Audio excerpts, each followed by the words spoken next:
සියලු දෙනාටම තෙරුවන් සරණයි. මහවිලච්චිය ප්‍රාදේශීය ලේකම් කොට්ටාසී පිහිටි අපේ මේ විහාරස්ථානය මානිංගමුව හන්දිය ශ්‍රී සම්බුද්ධ ධර්මනිකේතන විහාරස්ථානය. මේ විහාරස්ථානයේ පිහිටලා තියෙන්නේ අනුරාධපුර තන්තිරිමලේ ප්‍රධාන මාවතේ.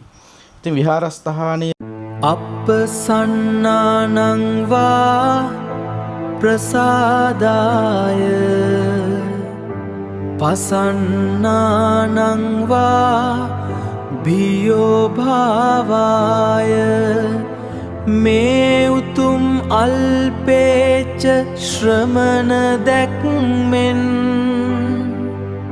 සිත් පහන් වේවා වෛරය නිවේවා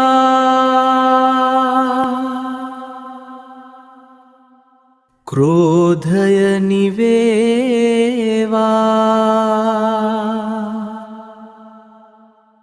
කුහකකම් අවම වේවා නිවන් පිණිසම සිත නැමේවා අප්පසන්නානං වා ප්‍රසාදාය පසන්නානං වා භියෝ භාවාය වෛරය නිවේවා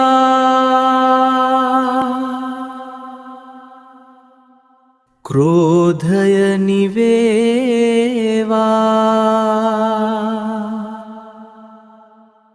කුහකකම් අවම වේවා නිවන් පිණිසම සිත නැමේවා අප්පසන්නානං වා ප්‍රසාදාය පසන්නානං වා භියෝ භාවාය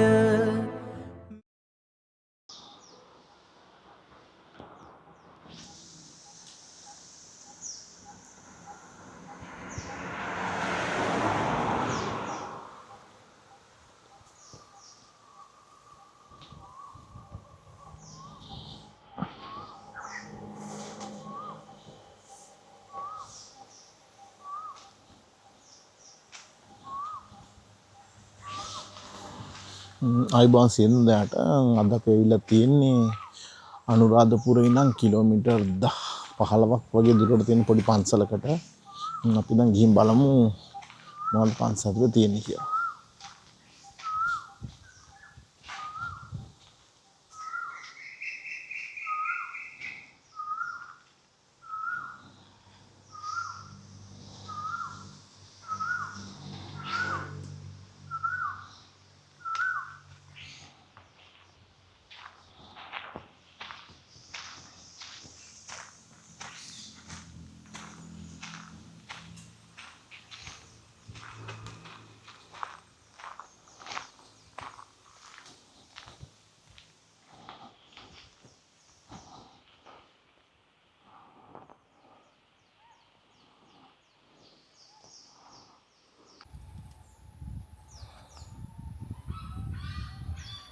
ඇත්තටම මේ පන්සලේ view එකත් එක්ක බලපුවම හරිම ලස්සනයි. ඉතා කෙටි කාලෙකින් ලොකු සංවර්ධනයක් වෙලා තියෙනවා මේ පන්සලේ. ඉතින් හාමුදුරුවෝගේ උත්සාහයයි ධෛර්යය තමයි දායකයන්ගේ. ඉතින් ඇත්තටම ලස්සන පන්සලක්. මම ඇත්තටම මේ වීඩියෝ එක කරන්න හේතුව හාමුදුරුවෝගේ ආරාධනෙන් මට කිව්වා වීඩියෝ එකක් කරන්න කියලා. පොඩ්ඩක් පන්සලේ අඩුපාඩු ටිකක් තියෙනවා. පොඩි සාමණේරලා වහන්සේලා නම ටිකක් ඉන්නවා. ඒ කටියට ආවාසකයක් මේකේ තවත් පොඩි වැඩ ටිකක් තියෙනවා පන්සලේ නිම කරන්න. ඒකේ ඉතින් වැඩි ඉවර කරද්දී පින් කැමති ඔබ සියලු දෙනාට ආරාධනා කරනවා මම මේ වීඩියෝ කරන්න ප්‍රධානම හේතුව.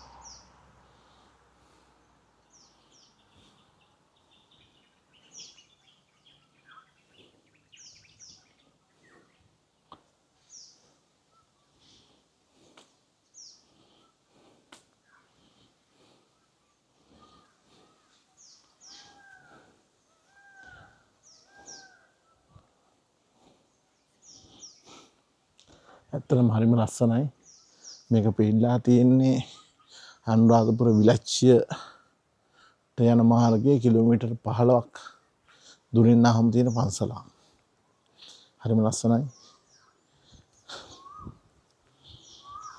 දැන් චෛත්‍ය නම් බලද්දී මෙන්න මේ වගේ දර්ශනයක් තමයි පේන්නේ.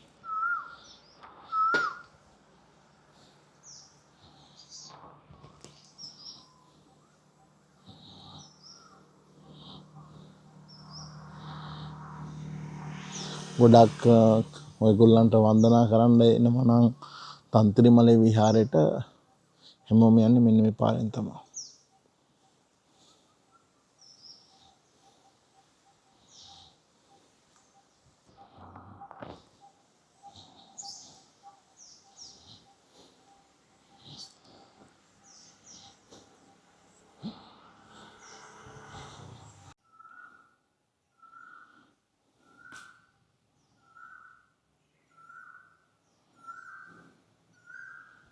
ධර්මශාලාවේ තව වැඩිම වෙන්න තියෙනවා. ඉතින් ඔයාලටත් මේකට උදව් කරන්න පුළුවන්. මං දුරකථන අංකයක් සහ පන්සලේ account number එකක් ගිණුම් අංකයක් මං දාන්නම්. මෙතනින් බලපුවාම මේ තමයි ආවාසගේ ප්‍රධානම අපේ හාමුදුරන්ට තියෙන අඩුපාඩුව. මෙන්න මේකට තමයි ප්‍රධානත්වයේ දරලා පින් කැමති ඔබට ආරාධනා තමයි ඉතින් මේක කරන්න තියෙන්නේ. මේක අපිට ඉක්මනට ඉවරයක් කරගන්න ඔබලාගේ උදව් තමයි අත්‍යවශ්‍ය වෙන්නේ ඉතින් මේ අවස්ථාවේදී.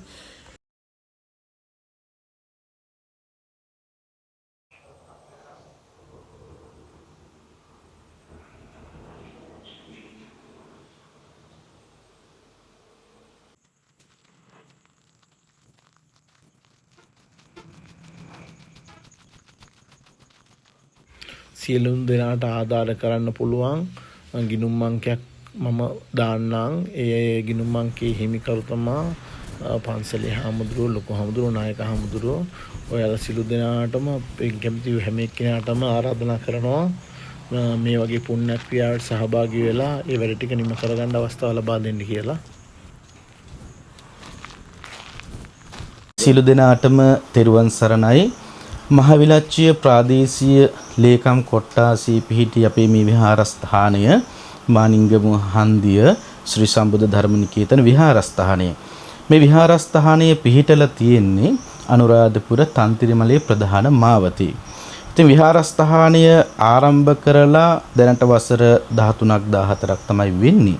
ඉතින් මේ කාලය පුරාවට ධර්මනිකේතන විහාරස්ථානයක් විදිහට පින්වත් ඔබගේ සහයෝගයෙන් සිදු කරගෙන සිදු කරපු ජාතික ශාසනික අධ්‍යාපනික ආගමික සේවාව පිළිබඳව යම් පුනරාවර්තනයක් කරන්නට අවස්ථාවක් සලසා දීම සම්බන්ධයෙන් අපේ පින්වත් තෙනුවර ප්‍රොඩක්ට්ස් YouTube channel එකේ අපේ IS මහත්මයාණන්ට මුලින්ම ස්තුතිවන්ත වෙනවා.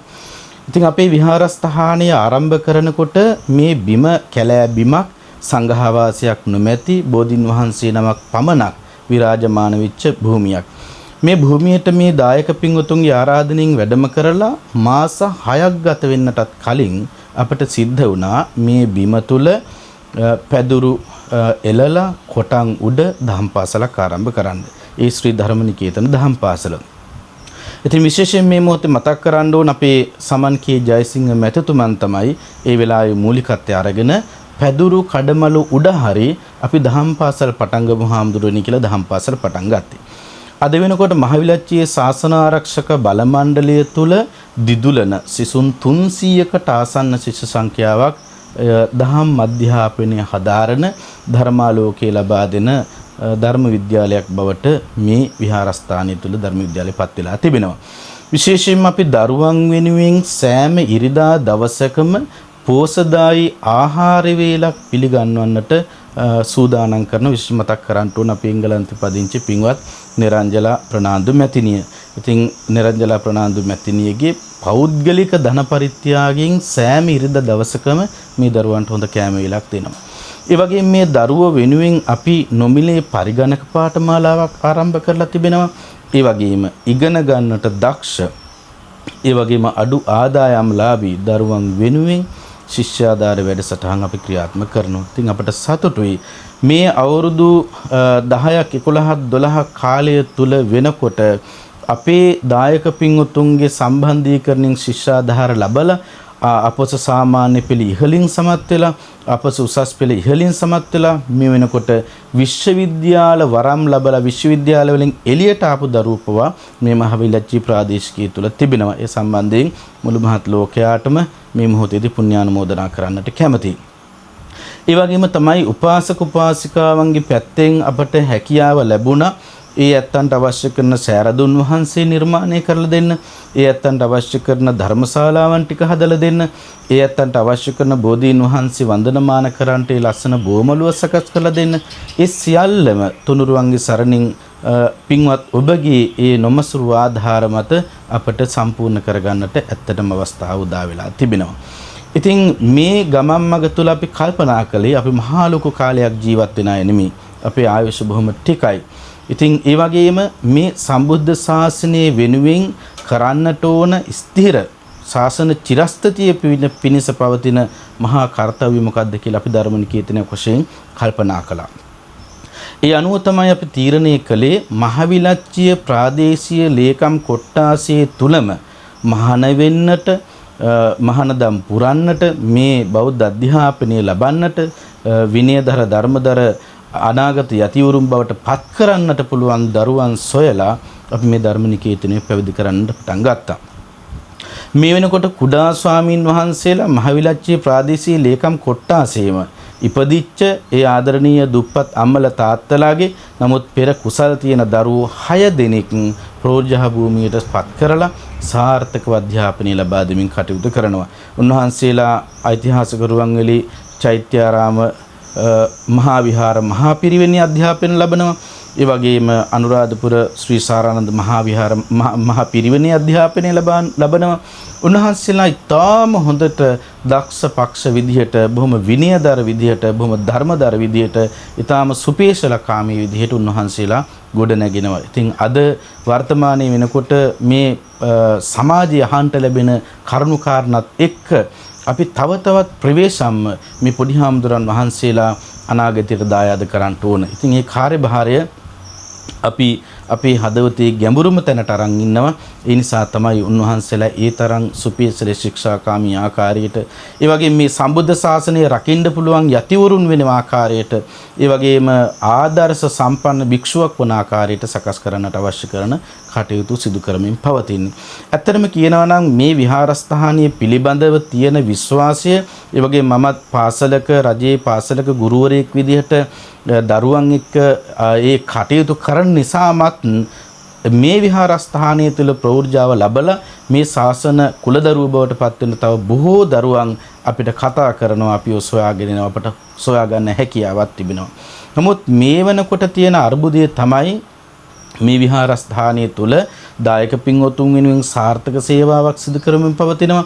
ඒ වගේම දහම් පාසල් දරුවන් වෙනුවෙන් සාර්ථක සේවාවක් සිදු කරමින් පවතිනවා. ඒ වගේම මට කියන්න කලින් අමතක වුණා මේ දායකාරකාදී පින්වතුන්ට තමන්ගේ කෘෂිකාර්මික කටයුතු ඊටාම හොඳින් කරගෙන යන්න අපි ඇත්තටම එයට කෘෂි සහන ණය වැඩසටහනක් පවා සකස් කරලා තියෙනවා. ඇත්තටම හරි සතුටුයි කියන්න. මම හිතන ලංකාවේ විහාරස්ථානවල මේ සංකල්පය බොහොම දකින්න අඩුයි. ඉතින් අපි පුළුවන් තරම් දායක පින්වතුන්ට ඉන්නින් අය සම්බන්ධ කරගෙන කණ්ඩ ටික දුන්නා, බොණ්ඩ දුන්නා, අදින්න දුන්නා, හරක් පැටව බෙදුවා. අපි නොකරපු දෙයක් නැහැ. මුදල් බෙදුවා. අවසානට තමයි තීරණය කළේ අපේ කැනඩාවේ ඩිලයිට් ෆවුන්ඩේෂන් අපේ තුසිත මදවනාරච්චි මහත්මිය ඇතුළු මහත්මිය පිරිස අපට මුදලක් පරිත්‍යාග කරපු වෙලාවේ යෝජනා කළා අපි මේක සල්ලි කරලා දෙන්න ඕනේ. අපි මේක සමිති 4ක් පිහිටවලා එක සමිතියට ලක්ෂ 1.20 1.10 ගාන දීලා ඒ අයගේ තියෙන ණය අවශ්‍යතා ටික පියව ගන්න අපි මේක වැඩ පිළිවෙලක් හදමු කියලා හැදුවා. අද ඇත්තටම සතුටුයි කියන්න මේ දායකයින්ට තමන්ගේ කෘෂිකාර්මික කටයුතු වෙනකොට කනකර ආභරණ ටික උකස් තියනවා වෙනුවට, බයිසිකලේ උකස් තියනවා වෙනුවට, තමන්ගේ දරුවන්ගේ අධ්‍යාපනය වෙනුවෙන් වියදම් කරන්න තියෙන මුදල් ටික ඒ කුඹුරට හේනට යට කරනවා වෙනුවට දැන් ඇත්තටම සතුටුයි මෙයාලට අවස්ථාව ලැබිලා තියෙනවා දායක සභාවෙන් රුපියල් 50000ක් දක්වා ණය ලබා ගන්න. හැබැයි කෘෂිකාර්මික කටයුතු සඳහා පමණයි. ඉතින් මම නැවතත් මගේ මුල් අනුශාසනාවට එළඹෙනවා. ඉතින් අපේ පොඩි හාමුදුරන් වහන්සේලාට තිබෙන ගැටලුව තමයි උන්වහන්සේලා පිරිවෙන්වල බොහොම සුවසේ වැඩ ඉන්නවා. ඒ පහසුකම් පිරිවෙන්වල බොහොම හොඳට තියෙනවා. පන්සලට ආවන් පස්සේ උන්වහන්සේලා 6 නම ඔන්න කාමරයකටයි ඊට පස්සේ මේ කාර්යාලයටයි මගේ ආවාසයේ ඉස්සරහ තියෙන ඇඳටයි මේ වගේ 2-3කට සීමා වෙනවා. උන්වහන්සේලාට නිදහසේ පාඩම් හාඩම් කටයුතු කරගන්න උන්වහන්සේලාට වැඩ ඉන්න මෙට්ටයක් කොට්ටයක් දාගන්න පුළුවන් ආකාරයට පුටුවක් ආසනයක් දාගන්න පුළුවන් ආකාරයට පහසුකම් ටික ඇත්තටම පන්සලේ නැහැ. ඉතින් ඒ පහසුකම් ඔක්කොම හදාගෙන මුන්නහන්සේලා පැවිදි කරන්න බලන් හිටියානම් අදටත් මට පොඩි හාමුදුරන් වහන්සේලා 6 නමක් ඇත්තේ නැහැ. ඉතින් මේ අභියෝගය බාරගත්තා. මේ වෙනකොට අපි පොඩි ස්වාමීන් වහන්සේලා වෙනුවෙන් කුටි 3ක් නිර්මාණය කරගෙන යනවා. මේ වෙනකොටත් අපට අපේ විවිධ දායක පින්වතුන් කොළඹ ප්‍රදේශයේ සිටින දායකාරකාදී පින්වතුන් අපේ ශ්‍රියානෝන ඩයස් මැතිනිය, ඒ වගේම චිත්‍රාංගන නෝන මහත්මිය, ඒ වගේම මේ විදිහට බොහෝ පිරිසක් සම්බන්ධ වෙලා අපට අවස්ථාව උදා වෙලා තියෙන අපේ හේවගේ මැතිනිය මේ වෙනකොට වහලේ ස්ලැබ් එක මට්ටමට අපිට මේ කණු ටික බිත්ති නංග ගන්න හැකි වෙලා තිබෙනවා. ඉතින් මේ මොහොතේ අපි ආරාධනා කරනවා පින්වත් ඔබට මේ පොඩි ස්වාමින් වහන්සේලා වෙනුවෙන් සද්භාවයෙන් යුක්තව තාම විනිවිද භාවකින් යුක්තව මේ සිදු කරගෙන යන සංඝාවාස කුටි 3 මේ සංඝාවාස පුංචි ස්වාමීලා සංඝවාස කර්මාන්තය සඳහා ඔබට හැකියාව දායක වෙන්න. ඉතින් මෙතන ඊටාම විනිවිද භාවකින් 7-5ක වංචාවක් අපි කරලා නැහැ. අපි දායකයන්ගෙන් ගමීන් අහිංසක මිනිස්සුන්ගෙන් සල්ලි මුදල් එකතු කර පන්සල් හදලා නැහැ, වද දීලා නැහැ, දානි දුන්න නැත්නම් පාංශු කූලෙට එන්න නැහැ කියලා නැහැ, දානි දුන්න නැත්නම් දඩ ගහලා නැහැ, දායක සභාවට ආවේ නැත්නම් දඩ ගහලා නැහැ, දහම් පාසල් ආවේ නැත්නම් අපි කිසිම විදිහකට මේ දරුවෝ මේ ඉන්න සතර පීරුවේ දායකාරකාදී පින්වතුන්ට කරදරයක් වෙලා නැහැ. දානි දුන්නොත් වළඳනවා. ඇත්තටම දාන ටික අඩුවක් පාඩුවක් නැතුව දෙනවා. ඉතින් මේ මොහොතේ ඒ දුප්පත් අහිංසක අම්මලට තාත්තලට මේ පොඩි ස්වාමින් වහන්සේලාට දාන දෙන ටික හොඳටම ඇති. ඒ අම්මලා තාත්තලා ලැබුවා අපට ඇත්තටම සංඝාවාස කුටි හදවන්න බෑ ලෝකවාසී පින්වතුනි. ඒ නිසා ඔබට ආරාධනා කරන්නේ මේ පොඩි ස්වාමීන් වහන්සේලා වෙනුවෙන් මේ සංඝවාස කුටි ටික හදාගන්න උදව් කරන්න. ඒක මේ ලෝකයේ තුල සම්බුද්ධ ශාසනය යම් දවසක මේ පොඩි හාමුදුරන් වහන්සේලාට බබලවන්න ලැබුණොත් ඔබත් පැත්තක ඉඳලා සාදුනාද පවත්වයි. අනේ අපිත් මේ යතිවරයන් වහන්සේලා ගොඩනගන්න දායකුණා නේද කියන සතුට ඔබට භුක්ති විඳින්න ලැබී. ඉතින් ඔබ සියලු දෙනාටම තෙරුවන් සරණයි.